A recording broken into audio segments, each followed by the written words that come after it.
Hai guys, selamat datang ke YouTube channel Mawi TV. Selamat kembali kepada yang dah pernah hadir ke YouTube ni. Aku sangat berterima kasih kepada sokongan korang semua terhadap YouTube channel ni. Okey, hari ni aku berada dalam kereta. Jadi bila ada dalam kereta, selalunya aku akan cerita tentang otomotif. Dan aku kembali buat video dalam kereta selepas lama ni buat dalam studio atau dalam rumah. Jadi aku harap korang kembali gembira dapat video yang sedikit santai, berborak-borak dalam kereta ni. Okey, itu mungkin ada cadangan yang kata macam tu sebab view semakin kurang. Jadi apa kata kembali buat dalam kereta. Aku ucapkan terima kasih dah suka feedback yang macam ni, yang bagi idea lah macam mana aku nak buat kan. Okey, jadi aku ucapkan terima kasih kepada korang semua yang support aku punya YouTube channel ni. Okey, jadi aku nak kembali kepada cerita tentang kereta sebab dalam minggu ni aku banyak cerita tentang travel. Maafkan aku. Okay, aku harap yang korang yang menunggu post-post tentang otomotif dalam aku punya channel ni tak rasa kecewa dan tekan butang unsubscribe lah. Alright, okay, jadi hari ni aku nak hadiahkan korang dengan satu cerita berkaitan dengan Apple Car ataupun iCar. Okay, kepada peminat-peminat ataupun mereka yang menyokong produk-produk Apple ni, aku rasa mesti tertunggu-tunggu tentang kehadiran sebuah kereta yang dihasilkan oleh Apple kan. Jadi korang yang memang peminat-peminat Apple ni, aku rasa memang tertunggu-tunggu untuk memiliki pula kereta Apple pula. Okay, dah ada telefon, dah ada laptop, dah ada macam-macam lah produk Apple lah. Apa salahnya untuk memiliki juga, sebab ianya adalah satu environment katanya. Okay. Okay, untuk makluman korang, Apple dikatakan bakal melancarkan dia punya kenderaan sendiri pada tahun 2021. Maklumat yang aku dapat dikatakan akan dilancarkan pada suku ketiga tahun 2021. Dan ini bermaksud ia mungkin akan keluar dalam bulan 7 hingga bulan 9 macam tu. Aku rasa dah tak lama dah korang yang ada duit tabungan dah boleh start pecahkan tabung, ataupun yang tak ada tabungan dah boleh start untuk menjual buah pinggang dan juga organ-organ yang boleh dijual di pasaran gelap. Maafkan aku, gurau saja.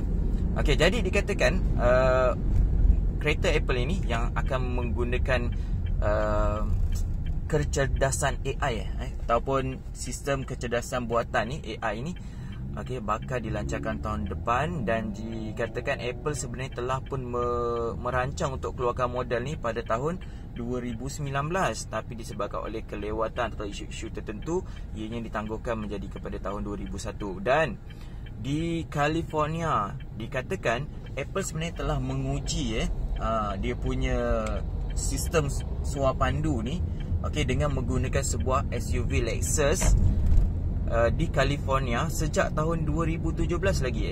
Apple sebenarnya telah menguji dia punya sistem pemanduan ni, dan dikatakan pereka chip untuk Apple ni, okay, chip Apple ni sebenarnya dihasilkan oleh TSMC. Okay, telah pun dalam proses untuk membangunkan chip untuk menghasilkan kereta Apple. Dan California ni adalah tempat di mana prototype Apple tu telah diuji, iaitu California DMW, okay? Di mana prototype ni yang menggunakan body kereta SUV Lexus ni telah diuji di California sejak 2017. Okey, bagaimana pula? Okey, projek ni sebenarnya dinamakan sebagai projek Titan oleh Apple. Dan walaupun masih lagi dalam status rahsia projek ni, tapi kebanyakan orang dah dapat menghidu apa yang sedang dilakukan oleh Apple.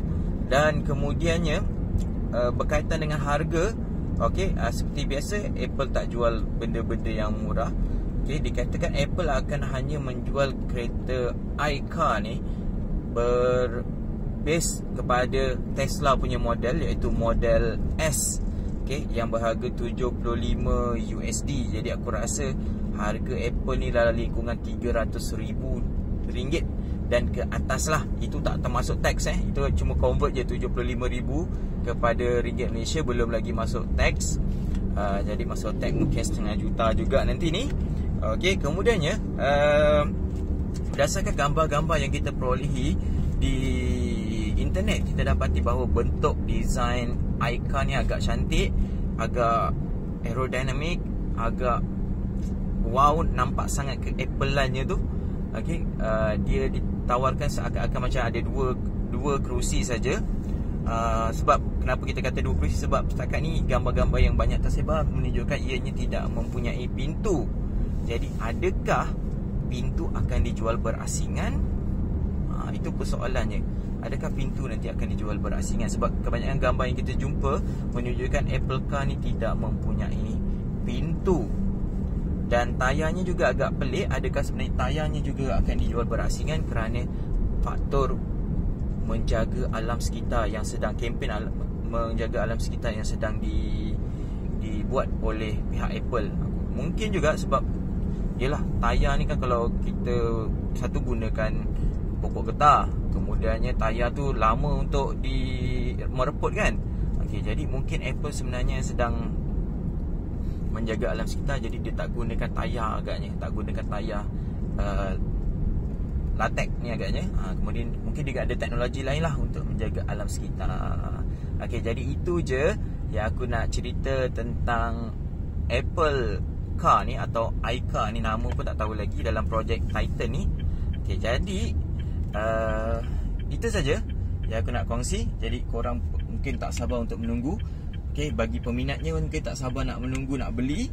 Bagi haters Apple ni, kemungkinan tak sabar nak tunggu untuk mengecam kereta ni nanti. Jadi korang yang mana satu, cuba kau tulis komen kat bawah. Jadi itu saja yang aku nak kongsi hari ni. Kita harap korang dapat tunggulah video-video yang seterusnya dalam YouTube channel Mawi TV. Okey, jangan lupa subscribe. Assalamualaikum.